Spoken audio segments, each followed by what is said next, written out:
ਸਤਿ ਸ਼੍ਰੀ ਅਕਾਲ ਜੀ। ਤੁਸੀਂ ਦੇਖ ਰਹੇ ਹੋ ਪੰਜਾਬ ਹੈਰੀਟੇਜ ਤੇ ਮੈਂ ਹਰਸ਼ਪਾਲ ਸੰਧੂ। ਅੱਜ ਅਸੀਂ ਜਿਸ ਮੁੱਦੇ ਤੇ ਗੱਲ ਕਰਨ ਜਾ ਰਹੇ ਹਾਂ ਉਹ ਹੈ ਰਾਜਸੀ ਪਾਰਟੀਆਂ, ਰਾਜਸੀ ਨੀਤੀਆਂ ਅਤੇ ਜਨਤਕ ਮੁੱਦੇ।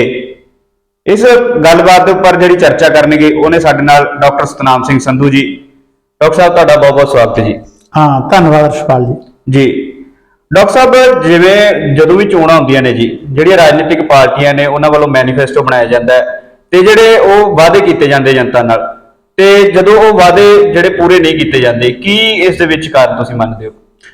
देखो अजकल एक बहुत तेजी नाल गल नूं फैलाया जा रहा है कि राजसी पार्टियां जनता के मुद्दे या समाज के मुद्दे लैण की बजाय मुद्दे भी आप ही खड़े कर लैंदियां, उन्हां मुद्दों नूं नजिठण की कोशिश करदियां। हर राजनीतिक पार्टी एक अपना मुद्दा लैके आउंदी है, उस मुद्दे के आधार पर चोणां लड़दी है, उस मुद्दे नूं ही मैनीफेस्टो का हिस्सा बनाउंदी है ते जदों इलैक्शन पूरी हो जाती है उस तो बाद वो मुद्दा वो मैनीफेस्टो पता नहीं कित्थे चला जाता है। ते जिहड़े लोकल मुद्दे हुंदे आ जिन्हां दा आम जनता नाल समाज के विकास नाल कोई बहुता संबंध नहीं हुंदा, ओह पहली कतार दे विच लिया के खड़े कर दित्ते जांदे आ। उदाहरण वजों जे असीं केंद्री सरकार की गल करिए तां जदों साडियां राष्ट्रीय पद्धर दीयां वोटां पिछले वार पईयां सी, ਜਿਹੜੀਆਂ ਹੁਣ 2024 ਦੇ ਵਿੱਚ ਅਗਲੇ ਸਾਲ ਪੈਣ ਦੀ ਉਮੀਦ ਹੈ, ਤਾਂ ਉਸ ਸਮੇਂ ਉਦੋਂ ਜਿਹੜੇ ਪ੍ਰਮੁੱਖ ਮੁੱਦੇ ਸੀ ਕਰਪਸ਼ਨ ਸੀ ਕਿ ਕਾਂਗਰਸ ਨੇ ਦੇਸ਼ ਦੇ ਵਿੱਚ ਵੱਡੇ ਪੱਧਰ ਤੇ ਕਰਪਸ਼ਨ ਕੀਤੀ ਹੈ, ਕਾਲਾ ਧਨ ਵਾਪਸ ਲਿਆਉਣ ਦੀ ਗੱਲ ਸੀ, ਦੇਸ਼ ਦੇ ਵਿੱਚੋਂ ਗਰੀਬੀ ਹਟਾਉਣ ਦੀ ਗੱਲ ਸੀ, 2.25 ਕਰੋੜ ਨੌਕਰੀਆਂ ਦੇਣ ਦੀ ਗੱਲ ਸੀ। ਬਾਬਾ ਰਾਮਦੇਵ ਕਹਿੰਦਾ ਸੀ ਕਿ ਖਾਣ ਪੀਣ ਦੀਆਂ ਵਸਤਾਂ ਦੇ ਭਾਅ ਘਟਾਏ ਜਾਣਗੇ, ਇਸ ਕਰਕੇ ਤੁਸੀਂ ਭਾਰਤੀ ਜਨਤਾ ਪਾਰਟੀ ਨੂੰ ਲੈ ਕੇ ਆਓ ਤੇ ਉਸ ਦੇ ਹੱਥ ਮਜ਼ਬੂਤ ਕਰੋ। ਪਰੰਤੂ ਜਦੋਂ ਸਰਕਾਰ ਬਣ ਗਈ ਹੁਣ ਆਪਣੇ ਆਖਰੀ ਸਾਲ ਦੇ ਵਿੱਚ ਚੱਲ रही है, इस तो बाद असीं देखिया जिहड़े मुद्दे है वो तकरीबन बदल गए।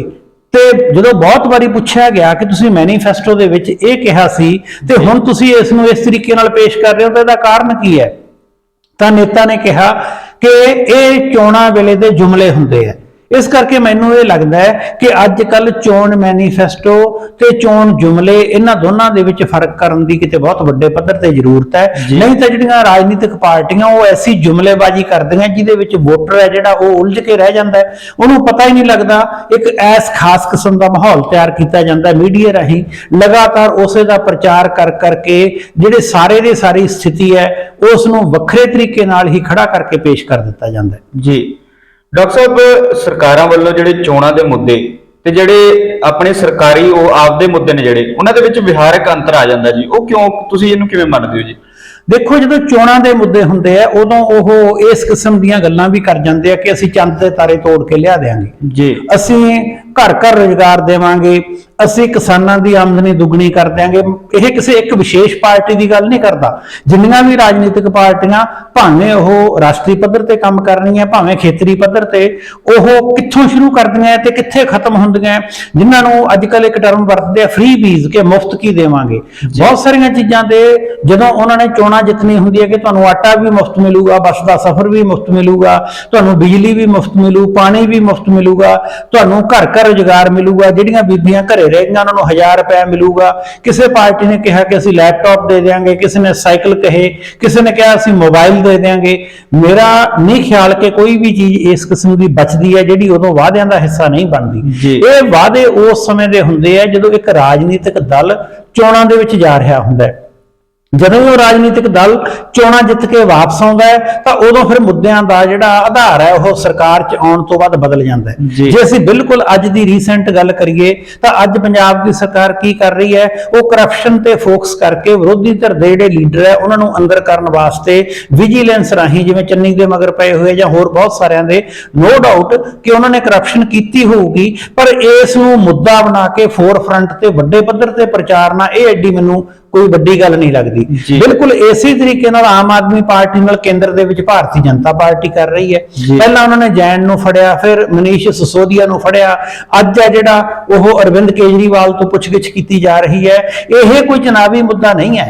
ਨਾ ਹੀ ਇੱਕ ਵਿਅਕਤੀ ਦੇ ਫੜਨ ਨਾਲ ਸਾਰੀ ਕਰਪਸ਼ਨ ਦੂਰ ਹੋਣ ਵਾਲੀ ਹੈ। ਇਹ ਉਸੇ ਤਰੀਕੇ ਦੇ ਕੇਸ ਹੈ ਜਿਵੇਂ ਕਿਸੇ ਸਧਾਰਨ ਵਿਅਕਤੀ ਤੇ ਕੋਈ ਕੇਸ ਹੁੰਦਾ ਹੈ। ਇਹਨਾਂ ਨੂੰ ਇੰਨਾ ਹਾਈਲਾਈਟ ਕੀਤਾ ਜਾਂਦਾ ਹੈ ਕਿ ਆਉਣ ਵਾਲੀਆਂ ਚੋਣਾਂ ਦੇ ਵਿੱਚ ਜਿਹੜੇ ਸਾਡੇ ਨਾਗਰਿਕ ਹੈ ਉਹ ਆਮ ਮੁੱਦਿਆਂ ਨੂੰ ਭੁੱਲ ਜਾਂਦੇ ਆ ਤੇ ਉਹ ਇਹੀ ਯਾਦ ਰੱਖਦੇ ਆ ਕਿ ਕਿਹਨੂੰ ਕਿਸਨੇ ਫੜ ਕੇ ਕਦੋਂ ਅੰਦਰ ਕੀਤਾ, ਉਹ ਤੇ ਕਿਹੜਾ ਕੇਸ ਪਾਇਆ, ਕਿਹਦੇ ਉੱਤੇ ਸ਼ਰਾਬ ਦਾ ਕੇਸ ਸੀ, ਕਿਹਦੇ ਉੱਪਰ ਮਾਈਨਿੰਗ ਦਾ ਕੇਸ ਸੀ, ਕਿਹਦੇ ਉੱਪਰ ਇਲੀਗਲ ਪੈਸੇ ਰੱਖਣ ਦਾ ਕੇਸ ਸੀ। ਮੇਰਾ ਮਤਲਬ ਇਹ ਹੈ ਕਿ ਜਦੋਂ ਇੱਕ ਰਾਜਨੀਤਿਕ ਪਾਰਟੀ ਸੱਤਾ ਦੇ ਵਿੱਚ ਆਉਣ ਲਈ ਮੈਨੀਫੈਸਟੋ ਬਣਾਉਂਦੀ ਹੈ ਆਪਣਾ, ਉਦੋਂ ਉਹਦੇ ਵਿੱਚ ਬਹੁਤ ਸਾਰੇ ਮੁੱਦੇ ਹੁੰਦੇ ਆ। ਜਦੋਂ ਸਰਕਾਰ ਬਣ ਜਾਂਦੀ ਹੈ ਤਾਂ ਉਹ ਮੁੱਦੇ ਪਾਸੇ ਰੱਖ ਦਿੱਤੇ ਜਾਂਦੇ ਆ ਤੇ ਇਹੋ ਜਿਹੇ ਮੁੱਦੇ ਆ ਜਿਹੜੇ ਜਿਨ੍ਹਾਂ ਦਾ ਸਮਾਜ ਨੂੰ ਸਿੱਧਾ ਫਾਇਦਾ ਨਹੀਂ ਹੋਣ ਲੱਗਿਆ, ਜਿਹੜੇ ਸੰਵਿਧਾਨ ਨੇ ਆਪਣੇ ਤਰੀਕੇ ਨਾਲ ਜਿਨ੍ਹਾਂ ਦਾ ਹੱਲ ਕਰਨਾ ਹੁੰਦਾ, ਇਹਨਾਂ ਨੂੰ ਅੱਗੇ ਰੱਖ ਕੇ ਲੋਕਾਂ ਨੂੰ ਇਸੇ ਉਲਝਣ ਦੇ ਵਿੱਚ ਹੀ ਪਾਈ ਰੱਖਦੇ ਆ। ਜੀ ਡਾਕਟਰ ਸਾਹਿਬ, ਚੋਣਾਂ ਜਦੋਂ ਆ ਜਾਂਦੀਆਂ ਨੇ, ਜਿਹੜੀਆਂ ਪਾਰਟੀਆਂ ਨੇ ਉਹ ਆਪਣੀ ਜਿਹੜੀ ਵਿਚਾਰਧਾਰਾ ਉਹ ਆਪਦੀ ਪਾਰਟੀ ਦੇ ਅਨੁਸਾਰ ਬਣਾਉਂਦੀਆਂ ਜਾਂ ਚੋਣਾਂ ਦੇ ਆਧਾਰ ਤੇ ਬਸ ਉਹ ਆਪਣੀਆਂ ਨੀਤੀਆਂ ਜਿਹੜੀਆਂ ਉਹ ਬਣਾ ਲੈਂਦੀਆਂ ਨੇ? ਤੁਸੀਂ ਇਹਨੂੰ ਕਿਵੇਂ ਦੇਖਦੇ ਹੋ?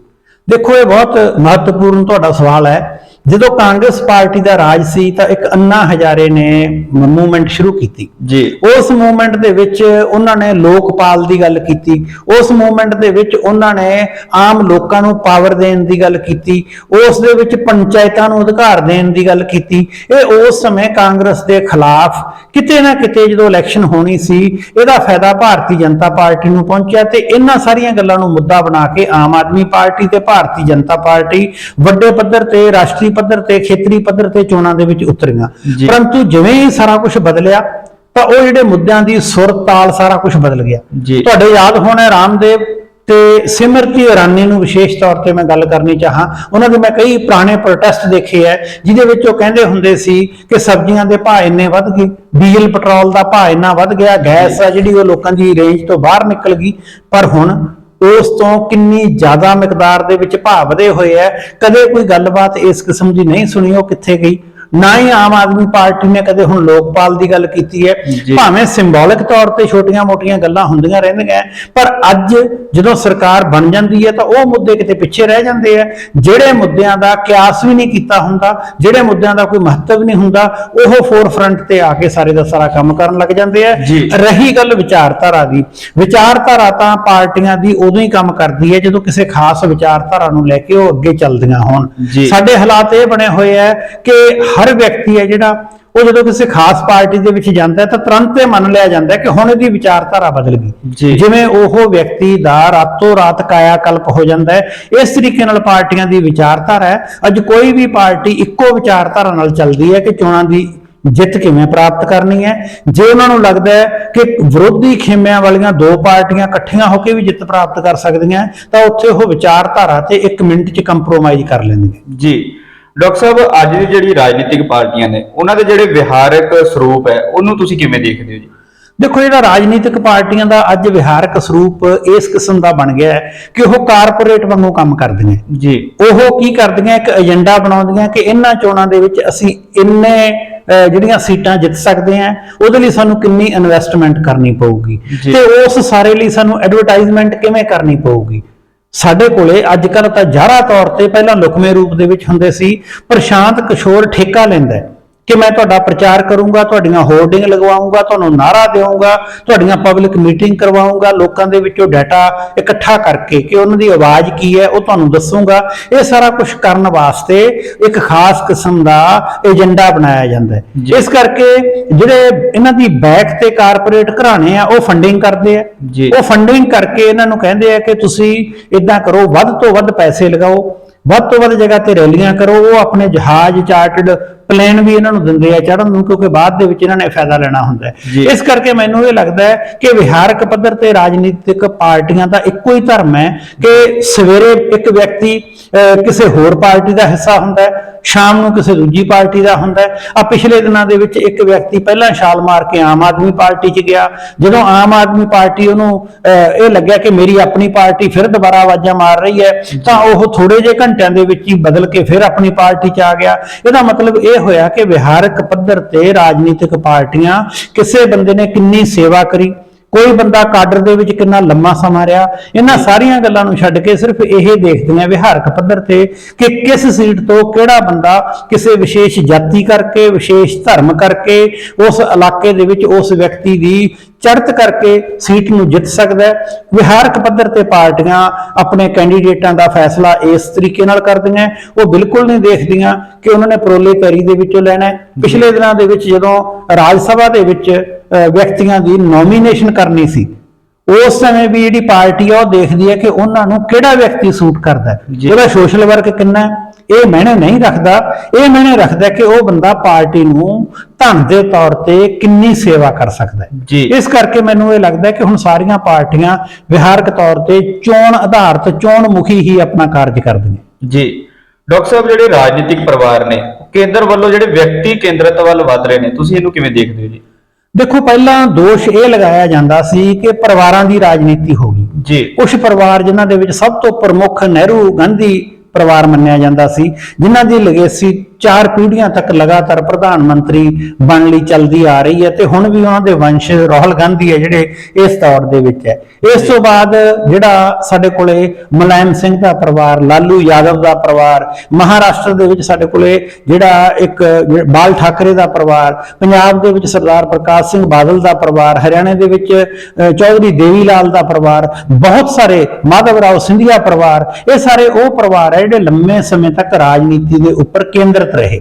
ਤਾਂ ਹੌਲੀ ਹੌਲੀ ਕੀ ਹੋਇਆ ਕਿ ਜਿਵੇਂ ਰਾਜਨੀਤੀ ਦਾ ਚੌਗਿਰਦਾ ਸੋਚ ਬਦਲੀ, ਉਹਨਾਂ ਦੇ ਨਾਲ ਪਰਿਵਾਰਾਂ ਦੀ ਥਾਂ ਤੇ ਹੁਣ ਰਾਜਨੀਤੀ ਹੈ ਜਿਹੜੀ ਉਹ ਵਿਅਕਤੀ ਕੇਂਦਰਿਤ ਹੋ ਗਈ। ਹੁਣ ਇੱਕ ਵਿਅਕਤੀ ਨੂੰ ਉਭਾਰਿਆ ਜਾਂਦਾ ਹੈ, ਵਿਅਕਤੀ ਨੂੰ ਕੇਂਦਰਿਤ ਕਰਕੇ ਹੀ ਸਾਰੀ ਰਾਜਨੀਤੀ ਕੀਤੀ ਜਾਂਦੀ ਹੈ। ਜਿਵੇਂ ਪਿਛਲੇ ਦਿਨਾਂ ਦੇ ਵਿੱਚ ਜਦੋਂ ਲੋਕ ਸਭਾ ਦੀ ਚੋਣ ਹੋਈ ਤਾਂ ਉਦੋਂ ਇੱਕ ਨਾਅਰਾ ਦਿੱਤਾ ਗਿਆ, ਮੋਦੀ ਹੈ ਤਾਂ ਮੁਮਕਿਨ ਹੈ ਜੀ। ਜਾਂ ਪੰਜਾਬ ਦੇ ਵਿੱਚ ਜਦੋਂ ਆਮ ਆਦਮੀ ਪਾਰਟੀ ਦੀ ਸਰਕਾਰ ਬਣਨੀ ਸੀ, ਉਦੋਂ ਇੱਕ ਨਾਅਰਾ ਦਿੱਤਾ ਗਿਆ, ਅਬ ਕੀ ਬਾਰ ਕੇਜਰੀਵਾਲ ਜੀ। ਜਾਂ ਇਸ ਤੋਂ ਪਹਿਲਾਂ ਪੰਜਾਬ ਦੇ ਵਿੱਚ ਜਦੋਂ ਕੈਪਟਨ ਦੀ ਸਰਕਾਰ ਆਈ ਸੀ, ਉਦੋਂ ਕਾਫੀ ਵਿਦ ਕੈਪਟਨ, ਇਸ ਕਿਸਮ ਦਾ ਨਾਅਰਾ ਦੇ ਕੇ ਇੱਕ ਵਿਅਕਤੀ ਨੂੰ ਕੇਂਦਰਿਤ ਕਰਕੇ ਸਾਰਾ ਜ਼ੋਰ ਉਸ ਤੇ ਲਗਾਇਆ ਜਾਂਦਾ ਹੈ। ਇਸ ਵਾਰੀ ਵੀ ਭਾਰਤੀ ਜਨਤਾ ਪਾਰਟੀ ਨਰਿੰਦਰ ਮੋਦੀ ਨੂੰ ਚਿਹਰੇ ਦੇ ਤੌਰ ਤੇ ਲਿਜਾ ਕੇ ਆਪਣੀ ਇਲੈਕਸ਼ਨ ਕੈਂਪੇਨ ਕਰ ਰਹੀ ਹੈ। ਇਹ ਕੁਝ ਪਾਰਟੀਆਂ ਨੇ ਪੰਜਾਬ ਦੇ ਵਿੱਚ ਕੇਜਰੀਵਾਲ ਨੂੰ ਲੈ ਕੇ ਆਪਣਾ ਉਹਨਾਂ ਨੇ ਪ੍ਰੋਜੈਕਸ਼ਨ ਕੀਤੀ ਸੀ, ਤਾਂ ਹੁਣ ਪਹਿਲਾਂ ਪਾਰਟੀਆਂ ਪਰਿਵਾਰ ਆਧਾਰਿਤ ਸੀ, ਹੁਣ ਵਿਅਕਤੀ ਆਧਾਰਿਤ ਹੋ ਗਈਆਂ।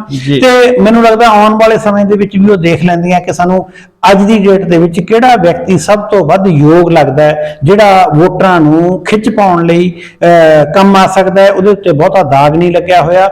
ਇਸ ਨੂੰ ਆਧਾਰ ਬਣਾ ਕੇ ਰਾਜਨੀਤਿਕ ਪਾਰਟੀਆਂ ਸੋਚਦੀਆਂ ਜੀ। ਡਾਕਟਰ ਸਾਹਿਬ, ਰਾਜਸੀ ਦਲ ਨੇ ਜਿਹੜੇ ਅੱਗੇ ਜਿਹੜਾ ਹੁਣ ਵਧ ਰਿਹਾ ਹੈ, ਜਿਹੜਾ ਦਲ ਬਦਲੂਪਣ ਜਿਹੜਾ ਵਧ ਰਿਹਾ ਜੀ ਇਹਨਾਂ ਵਿੱਚ, ਤੁਸੀਂ ਜਿਹੜਾ ਲੋਕਤੰਤਰ ਦਾ ਭਵਿੱਖ ਨੂੰ ਕਿਵੇਂ ਦੇਖਦੇ ਹੋ ਜੀ ਇਸ ਦੇ ਪਿੱਛੇ?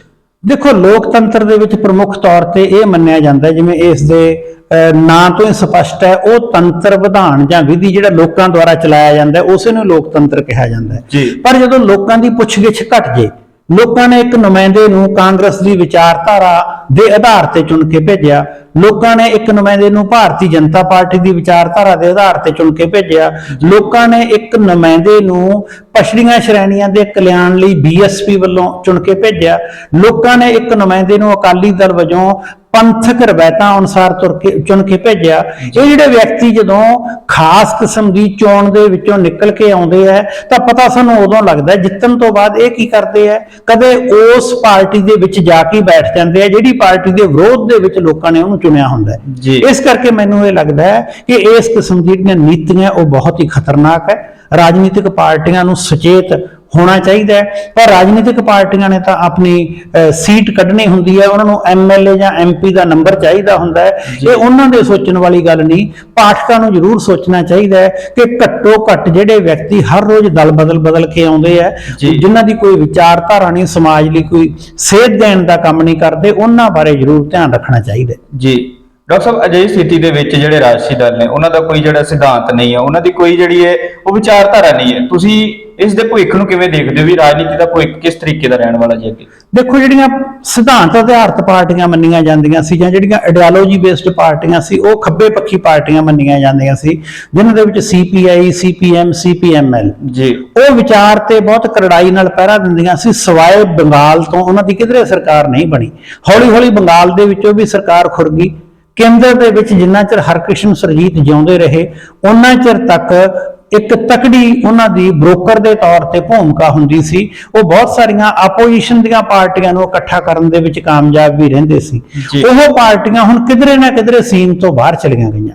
ਜਿਹੜੀਆਂ ਨਵੀਆਂ ਪਾਰਟੀਆਂ ਆਈਆਂ ਉਹਨਾਂ ਦੀ ਵਿਚਾਰਧਾਰਾ ਕਿਸੇ ਖਾਸ ਚੀਜ਼ ਦੇ ਨਾਲ ਜੁੜੀ ਹੋਈ ਨਹੀਂ ਹੈ ਜੀ। ਉਮੀਦ ਤਾਂ ਇਹ ਸੀ ਕਿ ਜਦੋਂ ਭਾਰਤੀ ਜਨਤਾ ਪਾਰਟੀ ਸੱਤਾ ਦੇ ਵਿੱਚ ਆਈ ਕਿ ਇਹ ਪਾਰਟੀ ਰਾਸ਼ਟਰਵਾਦੀ ਹੋਊਗੀ, ਜਨ ਜਨ ਦੀ ਗੱਲ ਕਰੂਗੀ, ਪਰ ਉਹ ਪਾਰਟੀ ਹੈ ਜਿਹੜੀ ਉਹ ਕਾਰਪੋਰੇਟ ਦੇ ਨਾਲ ਜੁੜ ਕੇ ਚੱਲਣ ਦਾ ਕੰਮ ਕਰਨ ਲੱਗੀ। ਕਾਰਪੋਰੇਟ ਹੈ ਜਿਹੜਾ ਉਹਦਾ ਕੋਈ ਧਰਮ, ਜਾਤ ਜਾਂ ਇਲਾਕਾ ਨਹੀਂ ਹੁੰਦਾ।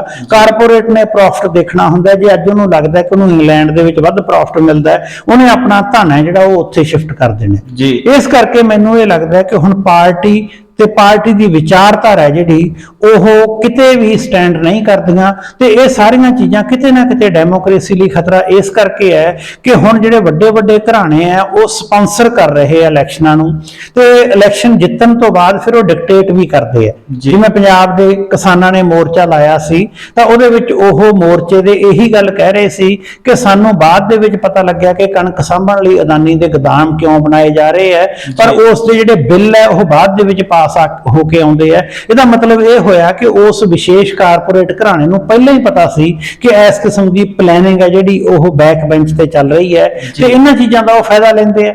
ਡੈਮੋਕ੍ਰੇਸੀ ਦੇ ਵਿੱਚ ਜਿਹੜਾ ਲੋਕਾਂ ਕੋਲੇ ਪਾਵਰ, ਲੋਕਾਂ ਕੋਲੇ ਅਧਿਕਾਰ ਸੀ, ਮੈਨੂੰ ਲੱਗਦਾ ਉਹ ਕਿਤੇ ਨਾ ਕਿਤੇ ਪਛੜ ਗਿਆ। ਜੀ। ਸੋ ਦਰਸ਼ਕੋ, ਇਹ ਸਨ ਸਾਡੇ ਨਾਲ ਡਾਕਟਰ ਸਤਨਾਮ ਸਿੰਘ ਸੰਧੂ, ਜਿਨ੍ਹਾਂ ਨਾਲ ਅਸੀਂ ਰਾਜਨੀਤਿਕ ਪਾਰਟੀਆਂ, ਰਾਜਸੀ ਨੀਤੀਆਂ ਅਤੇ ਜਨਤਕ ਮੁੱਦਿਆਂ ਦੇ ਬਾਰੇ ਜਿਹੜੀ ਵਿਚਾਰ ਚਰਚਾ ਕੀਤੀ। ਸੋ ਡਾਕਟਰ ਸਾਹਿਬ, ਬਹੁਤ ਬਹੁਤ ਧੰਨਵਾਦ ਜੀ। ਧੰਨਵਾਦ ਰਿਸ਼ਪਾਲ।